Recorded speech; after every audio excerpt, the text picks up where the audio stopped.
Hi everybody, I'm back with another edition of How Did I Quilt That?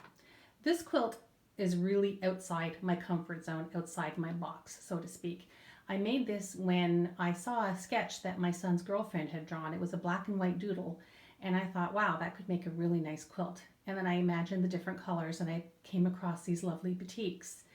I call it the Batik Explosion, but for some older people, you may recognize my other name for it, which is the Partridge Family Bus Threw Up. I'm sorry, I couldn't resist that.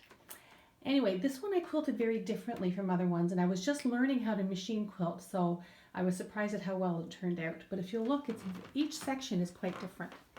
So what I did for this quilt is I matched the thread color to each individual fabric. And then what I tried to do as well is use the fabric itself to dictate what kind of quilting I would do. So this was sort of like a floral batik, so I did flowers in there. For some reason, this orange one reminded me of bubbles or water or something, so I decided to do the circles there.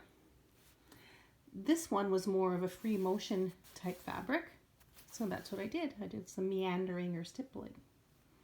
Now if you look at this pink fabric, if you look closely, you can see there's leaves in there. So that's why I decided to quilt leaves.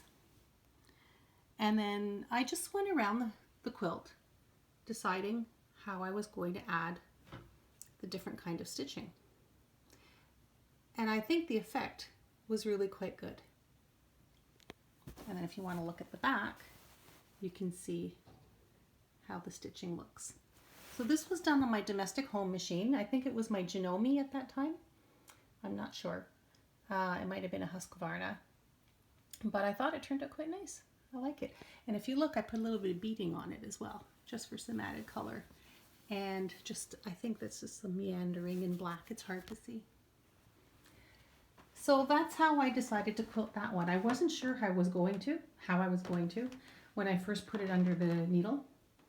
And I think that was the best outcome for this one.